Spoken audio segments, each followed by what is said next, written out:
I'm Amber Tresca, and this is About IBD. It's my mission to educate people living with Crohn's disease or ulcerative colitis about their disease and to bring awareness to the patient journey. Welcome to episode 84. My guest is Justin Baker, who lives with Crohn's disease and ankylosing spondylitis.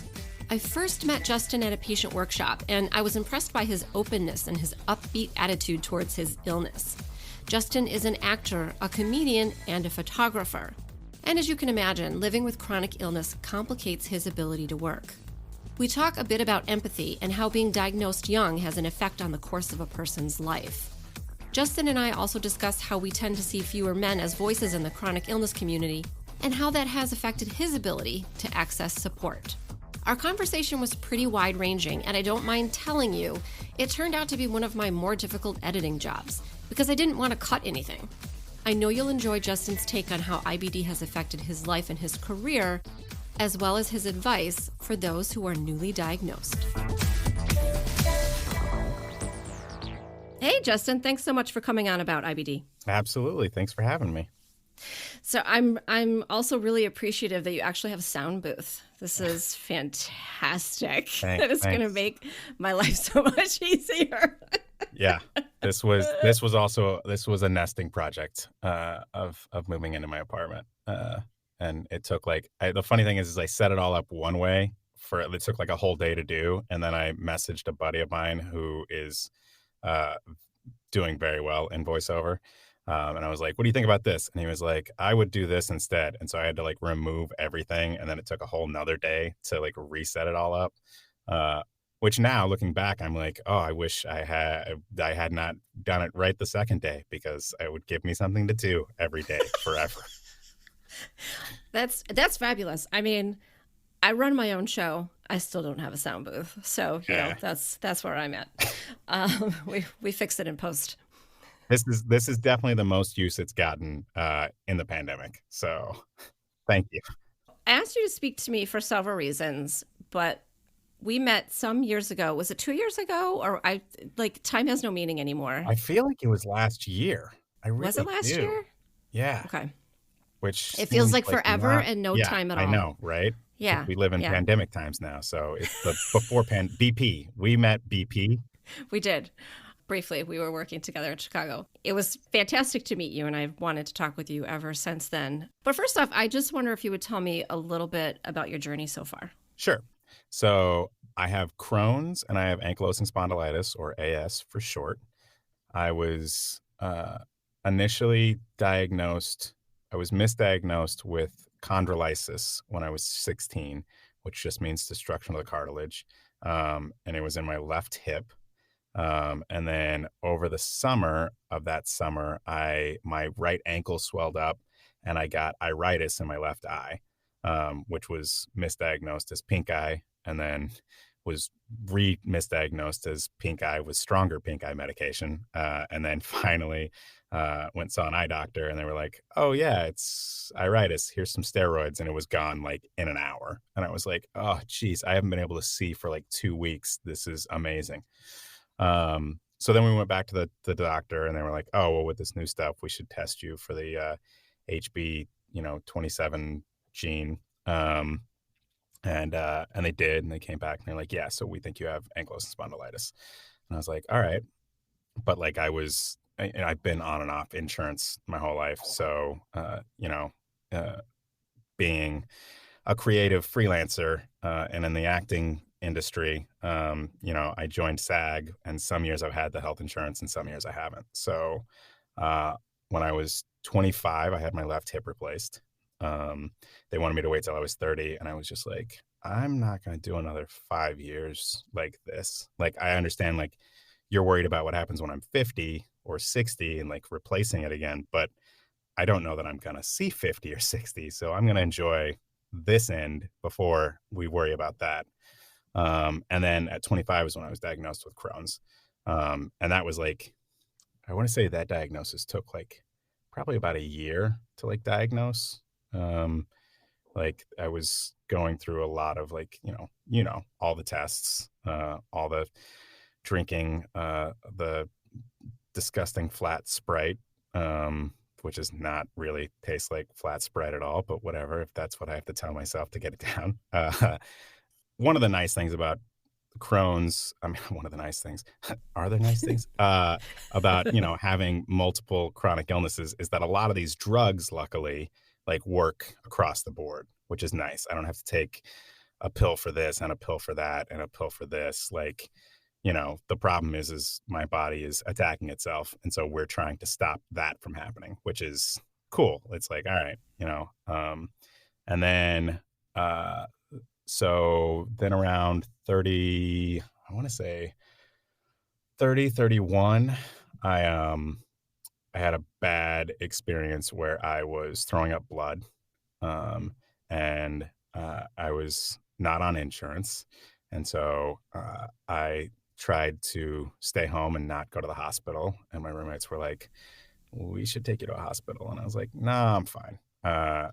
Again, one of the side effects of living with chronic illness for so long is that I kind of feel like I'm the opposite of a hypochondriac. So I was just like, I'll wait it out. Like I normally, if I had a bad Crohn's flare, I would. This was, and again, just stupid, me being stupid. So if you're listening, kids, please don't do this. But I would either like pop like a Vicodin or a codeine and try and sleep it off. And if that didn't work, I would literally take a bottle of NyQuil and I would just chug it, because I knew if I could sleep through the pain, that it would go away. What I didn't realize is that I was just, prolonging some things that needed to be taken care of. And so after about 12 hours of throwing up like every half hour, my roommates finally found a teaching hospital in Sylmar. And they were like, "Hey, dude, we found an emergency room. It's a teaching hospital. We're going to take you there. They take people without insurance." And I was like, all right, you know what? Sure, let's do it. And I was also like way too weak to argue at that point. So they took me, and they put me. I remember a couple of things that like really stand out to me. For one, they took me straight to the back. And in subsequent visits, I didn't realize at the time, but like my friends, once we found out about this hospital, multiple friends of mine would go there whenever they had an accident because it was like, okay, cool, we can go someplace that feels like we can afford to go to, which again is just, I love the health system in this country. It's just crazy that, my friends were like, "Oh, sweet. Now I feel like I can go someplace whenever something bad happens." Before I would just not. Um, and so subsequent visits, like you'd wait in the waiting room like 3 hours or like 4 hours. And so the fact that like we just went straight back is already like, okay, well, that was a thing. And then they put me in a room and they gave me something to like drink to see if I could keep it down. And I remember I was in this room by myself and I could see people in the hallway, but like I couldn't really like yell or anything like that. And I was about to get sick. And so I was just like, "Hey, hey, please, somebody. Hey, I don't want to get sick. It's going to happen. Hey, please, please." Okay, well, all right, well, here it goes. This is happening. Little ASMR for there for you. And then I just throw up like all over myself and like on the floor next to me. And I was just like, I tried to warn somebody. Like I did my best. Like this is not on me. Like Justin, this is not, you know. And then they ended up admitting me overnight. And there's no visiting hours there overnight. So I was like, all right, well, this kind of sucks, but whatever. And then the next morning they come in and this doctor comes in with like a group of doctors. And I'm like, That's a teaching hospital yeah, for you. right. And I was like, "Oh, hi, welcome to my room. Good to know I'm here for the show. It's an audience, yeah. Yeah, this is great." Work out some material in front of them. Yeah, I was like, "Oh, hey, while I have your attention, what do you think about this joke?" I've been trying to get some doctors in on this one. Uh, so so they come in and the doctor's like, "Hey, so we need to start prepping you for emergency surgery." And I was like, "When?" And they're like, "Now." That's What emergency means. how emergency surgery works. And I'm like, "Oh yeah, I guess that makes sense." So my buddy, my best friend at the time, Mike Frugier, was on his way back to seeing me, and I handed him my phone, and I was like, "Hey, I was in tech for a show at the time. The day I threw up blood, I actually did that in a bathroom in between an audition. Like I did that right before I went into the audition. By the way, nailed it. Got a call back. And then I handed him the phone and I was like, "Hey, so here's what you need to do. You need to call my director and let them know I'm not coming into rehearsal today. You need to call my work and let them know I'm probably not coming into work today or anytime relatively soon. And then you need to call my parents and let them know what's going on because as of now, nobody really knows what's going on."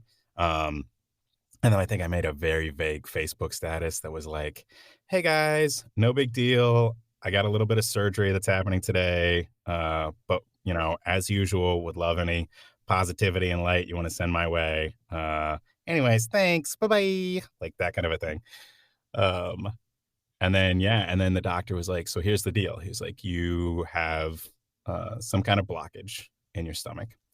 He's like, "These are the three basically options of what's going to happen. We are going to cut you open. It might just be twisted, in which case we just untwist it." He's like, "There might be blockages that we have to cut out. If we do that, then we'll just kind of sew you back together and that'll be that." And then he's like, "And then the blockages might be too bad to sew back together. So we might have to give you a colostomy bag." And as a performer, that one really scared me. Like, you know, it's, it is not an easy industry at all. And so having anything is tough. So I was like, okay. I was like, well, I mean, I sure do your thing. I don't know what do you want. Thanks for the advice or the info, but like, let's just do it.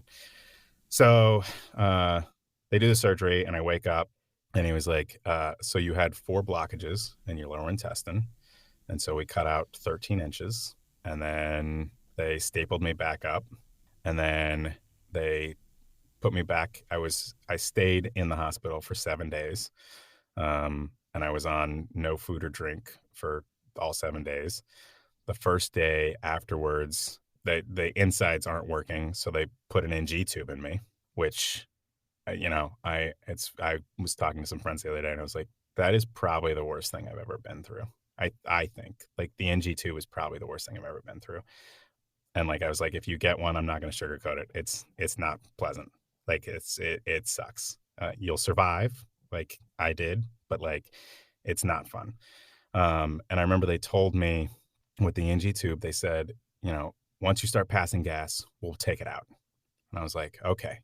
And I remembered, unfortunately, because of how much I've been through, and I also didn't know how horrible an NG tube really was going to be, that I had like a morphine drip attached, and I knew that morphine would keep me sedated, which would make it longer for everything to wake back up with the anesthesia.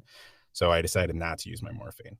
So I just didn't use it for 24 hours, which was really unpleasant. And I started to panic. Like I called the doctor and I was like, I have to take this out. I have to take this out. I will pull this out myself if somebody doesn't take this out. And they were like, this doctor came in who had the worst bedside manner I have ever met in any doctor. And I hope she's doing well these days, but she just comes in and she just goes, "No." And I was like, "What?" And she's like, "We're not taking it out. Deal with it." And like left. And I was just like I was like, this is it. This is the scariest, most painful, like loneliest place I can be. But got through it, and they took it out in the morning, and then, survived and got out and, kept going. And so then at 35, I got my right hip replaced. I'm now on Humira, and I take a shot every 2 weeks. And then I stopped. I think one of the greatest things, for me, luckily, is living in California, is I stopped taking like pain pills and I switched over to marijuana. And that has been a lifesaver. Like that definitely, I have not had, I've still had, some bad Crohn's days, and I've still had some bad AS days, but I don't know that I've ever had anything up as bad as that again. Anyone's story has twists and turns, but yours kind of makes some hard rights and hard lefts. So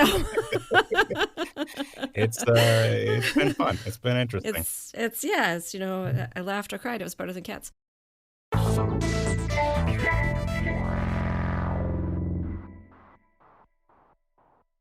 You are a performer, Yes. and you have been for a long time. Yes. And you've also had AS since you were 16. Yeah. How did you work that all in together? Because as you said, it's not an easy industry to be in for a healthy person, Yeah. let alone someone who lives with anything. And I know that there are people that don't disclose their health problems because they want to keep working. Absolutely. So, how do you put that all together? Well, yeah, I mean, so, I started performing like in church plays and skits like when I was like young, like, probably like 8 or 9. I I was a very depressed kid growing up, and I didn't have a lot of friends, and I remember I didn't have a lot of friends because I was depressed, and I was depressed because I didn't have a lot of friends, and I was like, "Well, this sucks. How do I get out of this?" And I remember, like, around 4th or 5th grade, I feel like I made somebody laugh, and I just remember going, "Ooh, oh, ooh, oh, man, what is that? I want more of that. That was delicious." And I say all the time, I'm like, "Man, if I could bottle up the feeling of, like, performing, like, ooh, I would be a trillion I would own the world." And so, yeah, so I started, performing, and then when I got AS, I was pretty quiet about it, honestly. I didn't really talk about my disease. I mean, some people knew, and, it got brought up on the fact that, like, I was limping, and people would be like, "Hey, you're limping." And I'd be like, "I'm fine." And they're like, "What's going on?" I'm like, "I have this thing. It's no big deal. Don't worry about it." And I brushed it off all the time, and I didn't want to talk about it.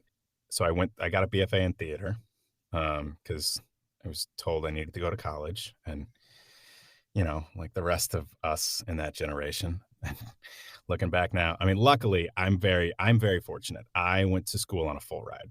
I had a pretty good ACT score. I didn't even take the SATs because I stayed in the state, and I had a full academic scholarship, and I got a little stipend from theater, and then I also had a job, and I worked, and I paid for my apartment, and did the thing you have to do to make things work.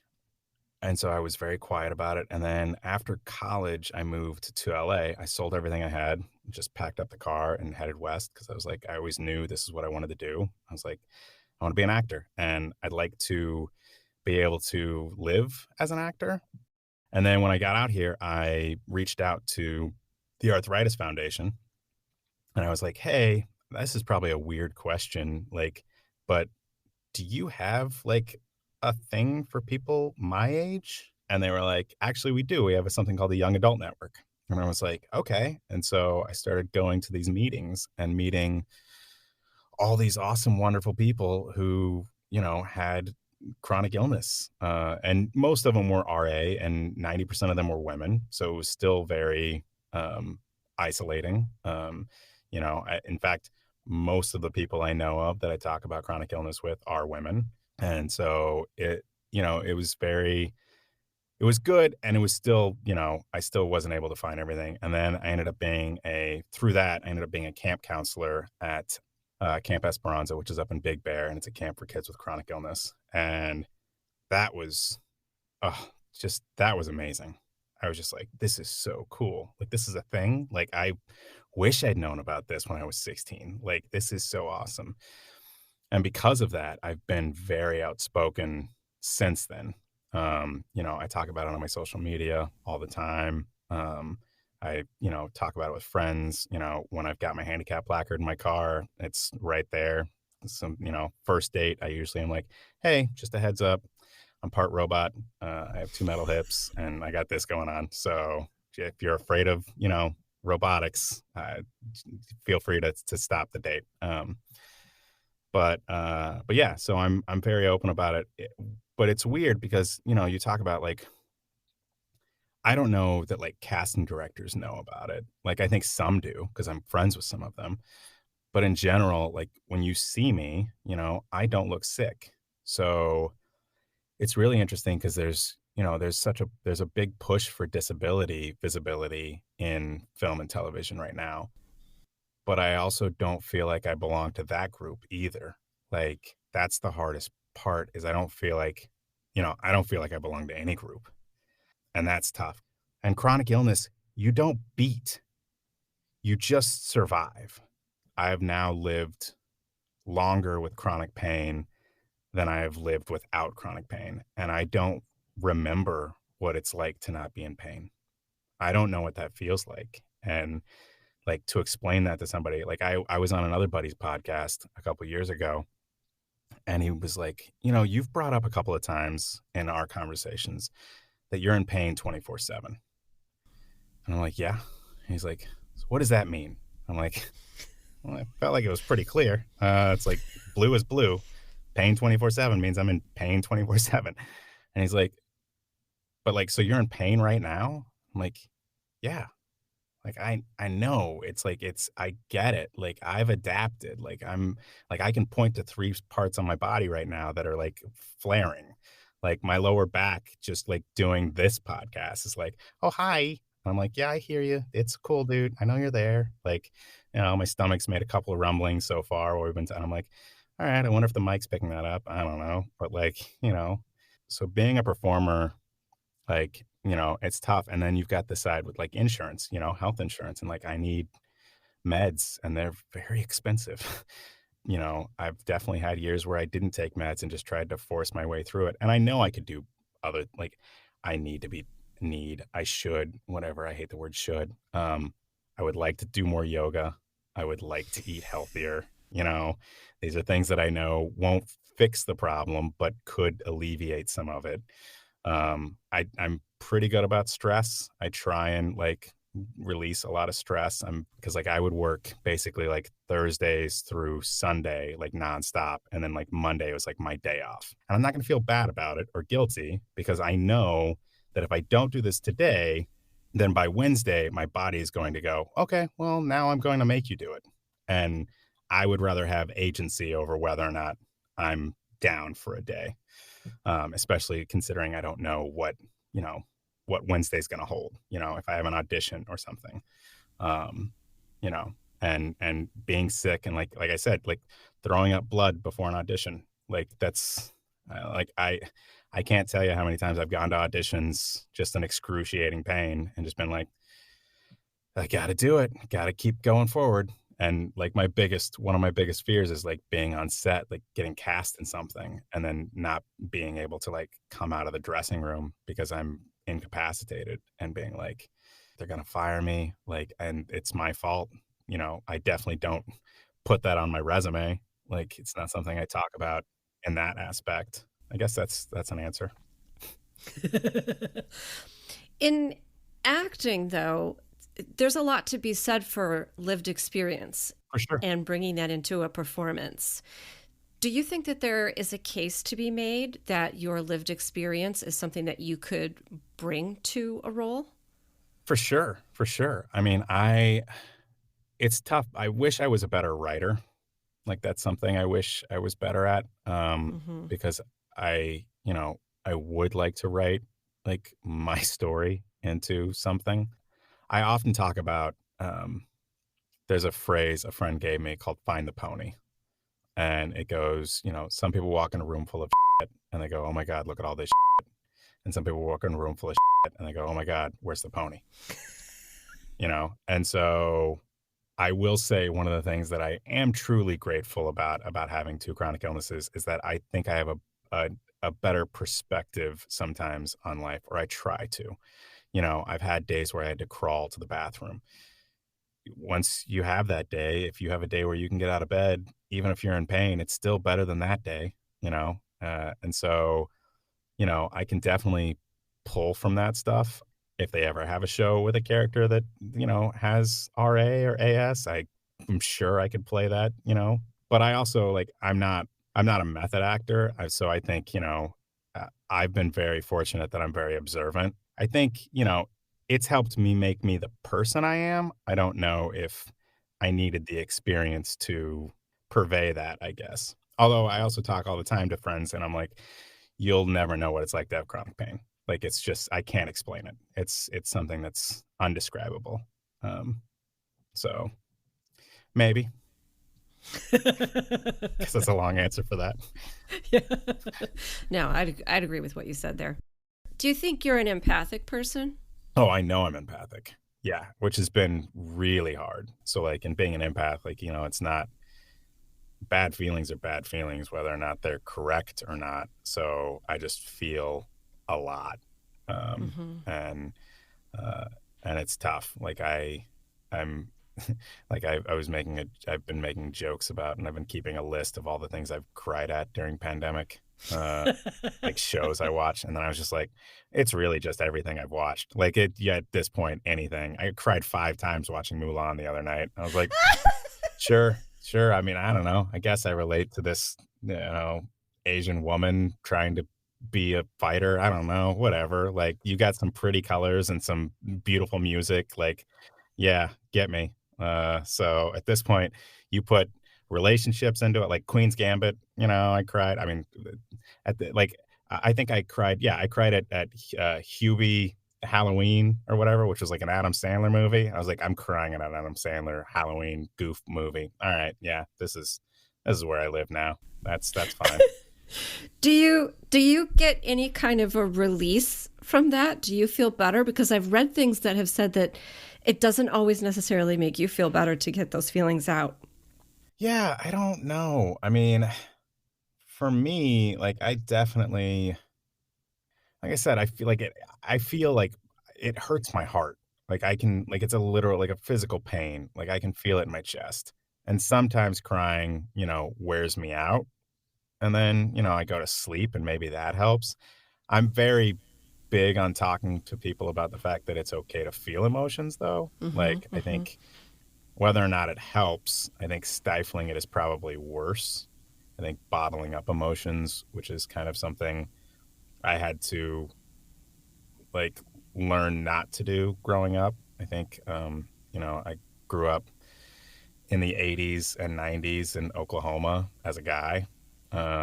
So I mean I think that says everything you need to say, but like walk it off, don't cry, I'll give you something to cry about, like like all that stuff. And I was beat up for being in theater and stuff like that. So it's just like, all right, well, but I am who I am and I'm okay with it now, but it took a while to get there. As an actor, though, does this make your life easier being able to be in touch with your emotions in that way? Absolutely. Yeah, yeah, yeah, absolutely. I mean, the irony being, of course, that most of the stuff I do is comedy. So, I while it helps even with comedy because I love playing the straight man, which is one of my favorite like position plays to play in comedy. But it's I rarely go to depths with it, emotionally. Although, I talk about improv a lot, and a buddy of mine has this quote that he got from somebody else, and I don't know who originally said it at this point, but it was the worst thing that ever happened to improv was putting the word comedy on it. Mm. And so I love doing like dramatic improv. I like, I one of my favorite scenes I did last year was like a father son scene in an improv show. And it was just like a touching scene about a father trying to connect with his son. And it, they both, neither of them knew how to talk to each other because the mom had passed away the year before.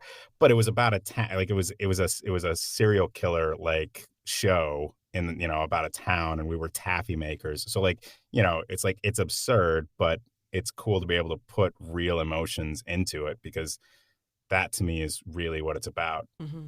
Yeah, and to your point, you're right. We think of improv as comedy. We always think of it as comedy. Yeah. And most people, even like, to a degree, I would say a good portion of the population think of improv. They think of like, whose line is it anyway? Yes. And it's like, cool. I love short form. I think short form is an amazing art and it's super fun. But I didn't learn about long form really until I came to Los Angeles. And long form is just like, I love it. I could do an entire series of podcasts on improv. Like I love it so much. It's so much fun. Some of my favorite podcasts that I listen to are run by comedians, actors, hosts who have a pretty significant and deep background in improv. Yeah. And it just really lends itself to having a great conversation. Yeah, absolutely. And I think I think it's a tool that everybody should learn. Like I Hmm. really do. I think it helps. in every single aspect of life. It's basically, like what we were supposed to be learning in school, like critical thinking. That's really all it is. Like it's listening to somebody and reacting to what they're saying on the fly versus, trying to premeditate everything you're going to do. Mm-hmm. The listening part, I think that's the part that's truly missing in a lot of cases. Yeah, it's tough. Like you see it a lot with, in bad improv. It's just like, "Oh, you're not listening to your partner at all." Like it's funny because like once you get to the point that it's like once you lock that down, it makes it super easy, honestly.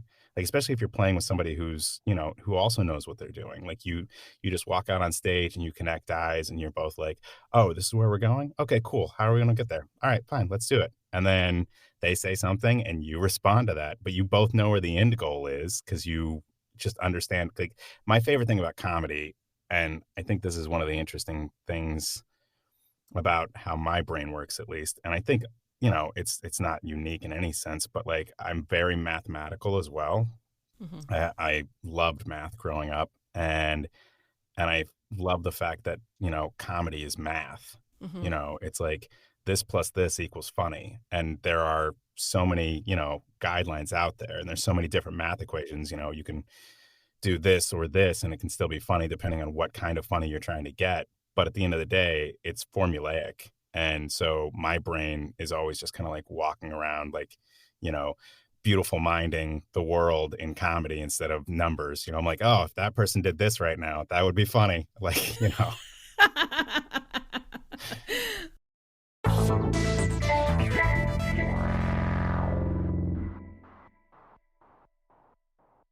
What would you tell a person who has been recently diagnosed with a chronic illness?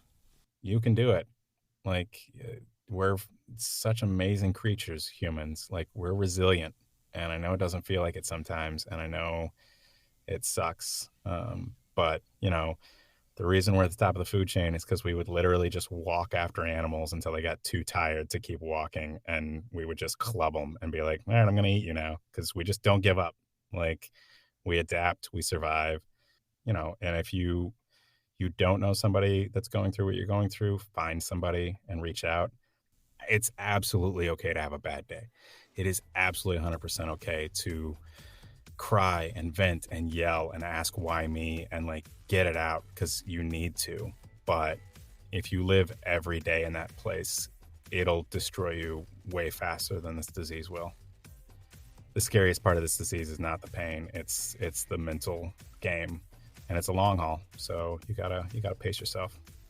Justin, thank you so much for being on my show and for being so available. Of course. Thank you for having me. I really appreciate it. Hey, super listener. Special thanks to Justin for taking the time to tell me his story and for all he does to support and uplift others as we make our way through this pandemic. I'll let you in on some of the secret sauce of my recording process. I try to remain quiet while my guests are speaking. After all, it's their voice and their story that is important. But I laughed continuously through this interview. You heard some of it, but I honestly muted a lot because it would be so distracting to listen to me snort in the background.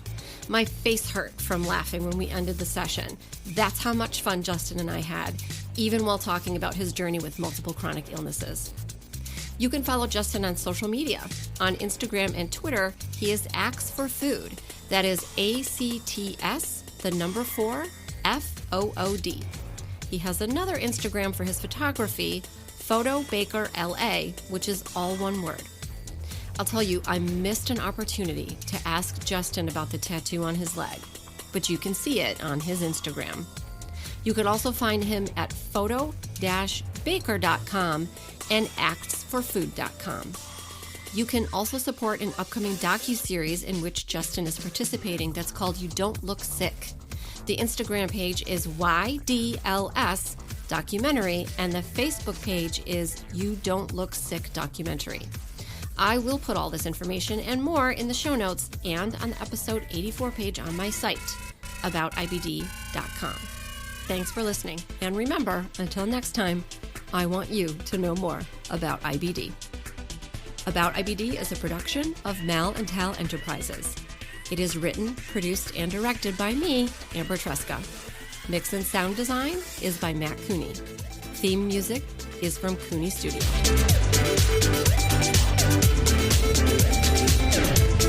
You can swear, but I will bleep you. Okay. Which actually is funnier. Heck, if you want, you can just throw in random bleeps on me. I'll do it. People are like, that sentence didn't even make any sense. Yeah, did it? Probably did if you heard the word, but because that word's very versatile. It can be used in a lot of ways. So.